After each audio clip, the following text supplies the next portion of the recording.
بسم اللہ الرحمن الرحیم. بی بی کا وہ خطبہ پڑھو. میں یوتھ کو بول رہا، تم بی بی کا وہ خطبہ پڑھو، انٹرنیٹ کے اوپر موجود ہے.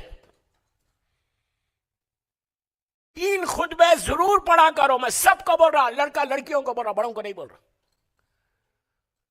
خطبہ غدیر اللہ کے رسول کا، شہزادی کا وہ سرمن جو دربار میں بی بی نے دیا ہے، اور شہزادی زینب سلام اللہ علیہا کا یزید کے دربار کا سرمن. ذہن کھل جائے گا، اویرنس آ جائے گی، بیداری آئے گی، آنکھیں کھلیں گے کہ کیسے ان لوگوں نے کیا بتایا ہے.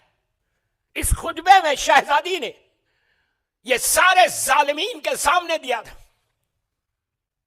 پورے اپنے بابا کے احسانات کو بتایا کہ تم کیا تھے، میرے باپ نے کیا کیا تم کو. تم اندھیروں میں تھے، میرے باپ نے تم کو نور عطا کیا. تم جہالتوں میں تھے، میرے بابا نے تم کو علم دیا. تم جہنم کے دروازے پہ تھے، میرے بابا نے تمہیں جنت میں پہنچایا. میرے بابا نے تم کو صراط مستقیم بتایا. بی بی نے پیسز میں بدل دیا اس کو، اس ظالم کو.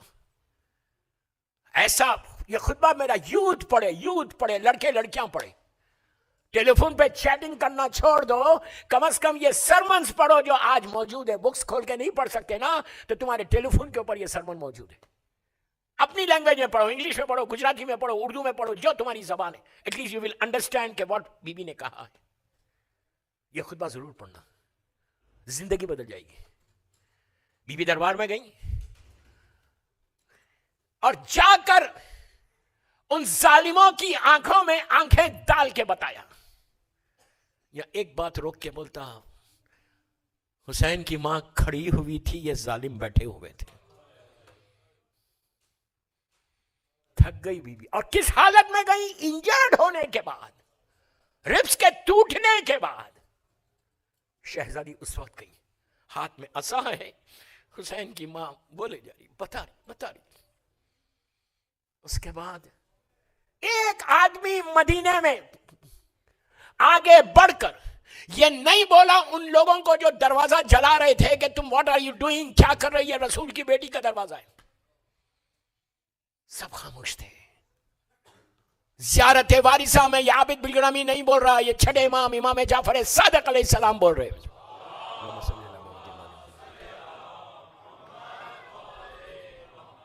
زیارت وارثہ پڑھتے، روز پڑھتے ہیں، ویری ویری ریکمینڈڈ زیارت ہے.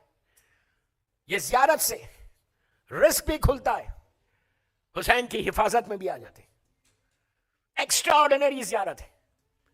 یہ زیارت وارثہ ضرور پڑھا کرو، ایوری ڈے پڑھا کرو.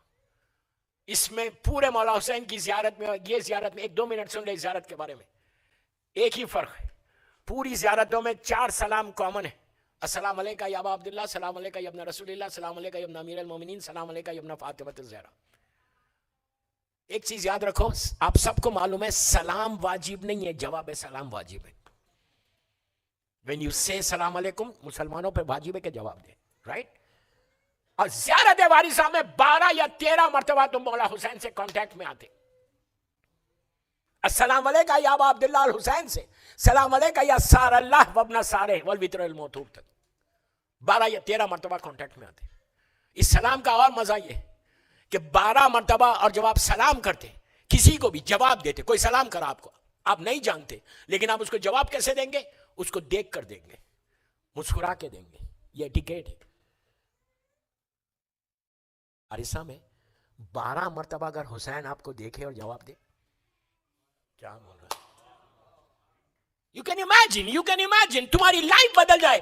امام کی نگاہ رحمت کی نگاہ ہوتی. اگر امام ایک دفعہ تم کو دیکھ لے تو تمہاری تقدیر بدل جائے، ڈیسٹینی بدل جائے. You understand what I said?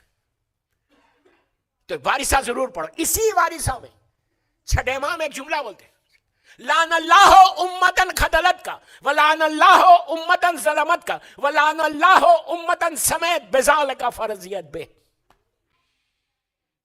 یہ میرے جملے نہیں ہیں، یہ اس امام کی زبان سے نکلے ہوئے جملے ہیں کہ جس کو دشمن نے صادق کہا ہے. امام کہہ رہے کہ لعن اللہ امتن خدلت کا ولعن اللہ امتن ظلمت کا ولعن اللہ امتن سمعت بذالک فرضیت بے. قاتلوں پہ لعنت، ظالموں پہ لعنت، اور سن کے خاموش بیٹھنے والوں پہ لعنت. کلیئر ہو گئی بات؟ ان سارے ظالموں، ان سارے لوگوں پہ امام نے لعنت کر دی کہ جنہوں نے دروازہ جلتے ہوئے دیکھا، جنہوں نے ایک پروٹیسٹ نہیں کیا، جنہوں نے خاموش بیٹھ کر اپنی زندگی گزاری، بی بی کے ساتھ بھی اور حسین کے ساتھ بھی اور سارے معصومین کے ساتھ. یہ یاد رکھو.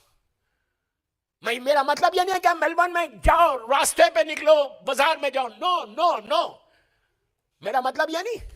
میلبورن میں کیا کریں گے آپ؟ اپنے بچوں کو تیار کریں گے. بچوں کو تیار کرو گے، اپنی اولاد کو تیار کرو گے، لڑکوں کو، لڑکیوں کو. ان ماں سے بول رہا، ان بہنوں سے بول رہا جو میری مجلس سن رہے. آقا خمینی کا وہ جملہ یاد رکھو. اللہ آقا خمینی کے درجات کو بلند کرے. آقا نے کیا کہا تھا جب عراق میں ان سے پوچھا گیا تھا، رپورٹر نے پوچھا تھا کہ ریولیوشن تو شروع ہو گیا، آپ نے اس کا سٹارٹ کر دیا، اینڈ یو آر ہیئر، آپ یہاں بیٹھے ہوئے ہیں. تو آقا نے کہا تھا کہ میری فوج تیار ہو رہی. اس نے پوچھا، رپورٹرز نے پوچھا آپ یہاں بیٹھے ہوئے ہیں، فوج کیسے تیار ہو رہی؟ کہا ماؤں کی آغوش میں.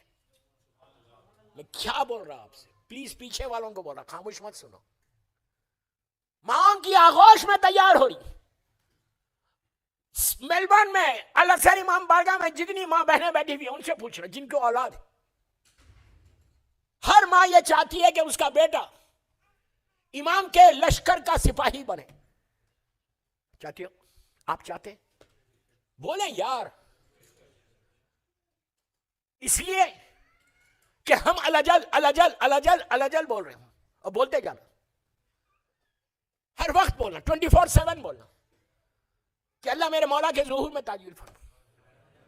ہر ماں باپ چاہتے ہیں کہ میری اولاد لشکر امام میں شامل ہو. جب تم یہ چاہتے ہو تو کیا تم اپنے بیٹے کو یا بیٹی کو تیار کر رہے، ان کو ایجوکیٹ کر رہے، ان کو بتا رہے؟ دنیاوی تعلیم ضرور دو، بہترین ایجوکیشن دو اپنے بچوں کو. تم آسٹریلیا میں رہتے ہو، اوورسیز اسٹوڈنٹس آ کے یہاں پڑھ رہے، تو یہاں جو ریزیڈنٹس ہیں وہ لوگوں کو بول رہا پروفیشنل کورسز میں جاؤ، بہترین ایجوکیشن حاصل کرو. اس لیے کہ جتنا علم آئے گا اتنا علی سمجھ میں آئے گا.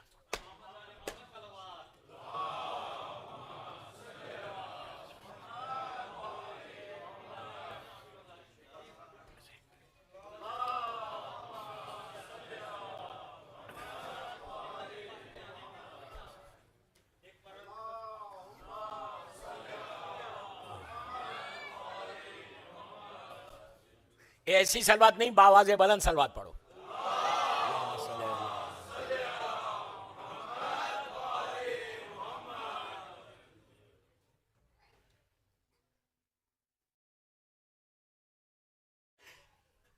جتنا علم سمجھ میں آئے گا، علم آئے گا.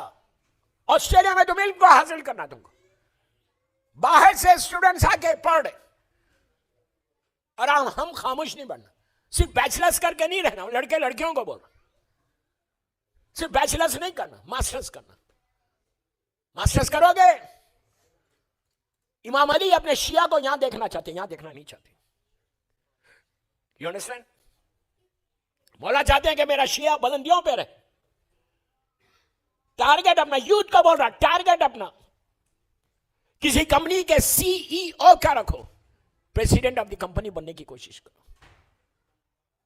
تم رہو گے. لڑکیوں کو بھی پڑھاؤ، بہترین پڑھاؤ. اس لیے کہ ایک لڑکی نہیں ہے، اس کے پیچھے پوری نسل ہے، جنریشن ہے. اچھا ایجوکیشن دو. اس لیے کہ علی جہالتوں میں سمجھ میں نہیں آتا، علم سے سمجھ میں آتا.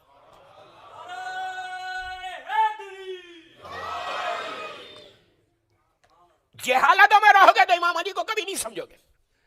جہالتوں میں رہو گے تو کربلا سمجھ میں نہیں آئے گا.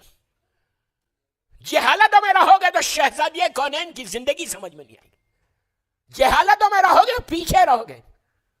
زمانے کے امام کا انتظار کر رہے تو ان کی فوج میں جاہل نہیں رہے گا، عالم رہے گا، پروفیشنلز رہیں گے، پروفیشنلز رہیں گے۔ میسم کوئی جاہل نہیں تھا، سلمان کوئی جاہل نہیں تھا۔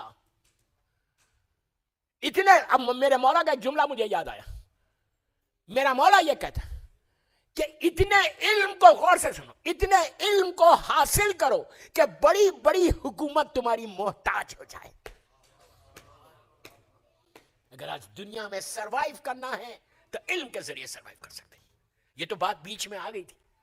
تو ہر ماں انتظار میں، ہر باپ انتظار میں کہ امام کا ظہور، ہم سب انتظار میں۔ ظہور امام اور سلامتی امام کے لیے وہ اجل فرجہم تک ایک صلوات پڑھو، بابا سے بولو اللہم صلی علی محمد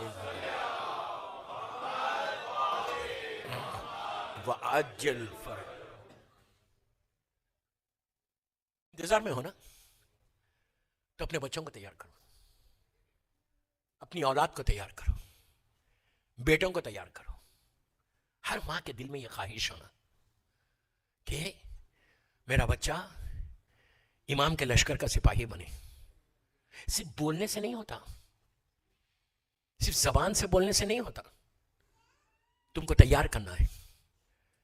جیسے تم ایجوکیشن دے رہے دنیاوی، ویسی یہ ایجوکیشن دو گھر میں بیٹھ کے۔ بتاؤ، جب تک تم بتاؤ گے نہیں دین کیا ہے، جب تک تم ان کو امام کے لشکر کے سپاہی بننے کے لیے اس قابل نہیں کرو گے، کچھ نہیں ہونے والا ہے۔ تم سے پوچھا جائے گا کہ 4 بیٹے تھے، ایک بیٹے کو بھی اس قابل نہیں کیا کہ وہ میرے لشکر میں آ سکے، ایک بیٹے کو بھی قابل نہیں کیا۔ یہ تمہاری بخشش کا سہارا ہے۔ میں بہت بڑا جملہ بول رہا ہوں، ان ماں باپ کی بخشش کا سہارا۔ میرا دامن بالکل خالی ہے، میرے اعمال بالکل نہیں ہے، زیرو ہے میرے اعمال۔ نہ میری نماز اس قابل ہے، نہ میرے روزے اس قابل ہے، نہ میری عبادتیں اس قابل ہے۔ اس میں کتنی ہپوکریسی ہے، کتنی ملاوٹ ہے۔ لیکن اگر تمہارا بیٹا امام کے لشکر کا سپاہی بن جائے، بیٹا تمہارا دیندار بن جائے، تو 7 جنریشن اوپر اور 7 نیچے بخشوا دے گا۔ آج تم کو عابد بگرامی کی بات سمجھ میں نہیں آ رہی، یو ول انڈرسٹینڈ ٹمارو۔ کبھی تو آنکھ بند ہوگی۔ اگر بیٹے کو دیندار نہیں بناؤ گے، بیٹی کو دیندار نہیں بناؤ گے، تمہاری لاحد میں پہلی رات کی نماز نہیں پڑھے گا، نہ وہ پہلی رات کو آ کے فاتحہ پڑھے گا۔ وہ چھوڑے گا گریو یارڈ میں، واپس آ جائے گا۔ دیندار اولاد ہوگی، بچہ گھر میں نماز پڑھ رہا، فائدہ ماں باپ کو ہو رہا۔ اولاد کا یہ تو پوری میری ٹاپک ہے، لیکن یہ 5 دن میں کیا کیا بولوں۔ تو امام کے لشکر کا سپاہی بناؤ۔ سب سے بڑا فائدہ کیا ہے معلوم؟ سپاہی بننے سے وہ لشکر امام میں شامل ہوگا۔ امام مکے میلبورن میں نہیں آئیں گے، امام مکے میں آئیں گے۔ اگر وہ تیار ہے تو جب آواز آئے گی بسم اللہ الرحمن الرحیم وجاء الحق وزاق الباطل ان الباطل کان زہوقا، تو ایک قدم یہاں رکھے گا میلبورن میں، دوسرا قدم خانہ کعبہ میں ہوگا۔ اگر دیندار ہے، اپنے لیے زندہ مت رہو۔ دوستو ایک بات بولوں، اپنے لیے تو جانور بھی زندہ رہتا، جانور بھی زندہ رہتا، تم امام کے لیے زندہ رہو۔ Do some thing in your life, do some thing in your life. اگر تم کچھ نہیں کرو گے، ایسی زندگی گزار دو گے، تو یہ زندگی ایک ببل کی طرح ہے، ختم ہو جائے گی۔ مولا علی کا جملہ اپنے گلے میں تعویذ بنا لو، تعویذ بنا کے ڈالو۔ ایک جملہ، ایک سینگ ہے مولا علی کی۔ مولا علی دنیا کو ایڈریس کر رہے، دنیا کو، جس دنیا میں ہم رہتے ہیں اس کو ایڈریس کرتے ہوئے امام علی بولتے ہیں کہ اے دنیا، تیرا ٹیسٹ، تیرا ذائقہ اتنا کم ہے کہ زبان پہ ٹیسٹ رہ جاتا، زندگی ختم ہو جاتی۔ کیا سمجھے آپ؟ ایک لقمہ تم نے لیا، کتنی دیر اس کا مزہ زبان پہ رہتا؟ چند سیکنڈز۔ امام علی کہے کہ تمہاری پوری زندگی اتنی ہے، پوری زندگی اتنی۔ unless you do something in your life, unless you do something in your life.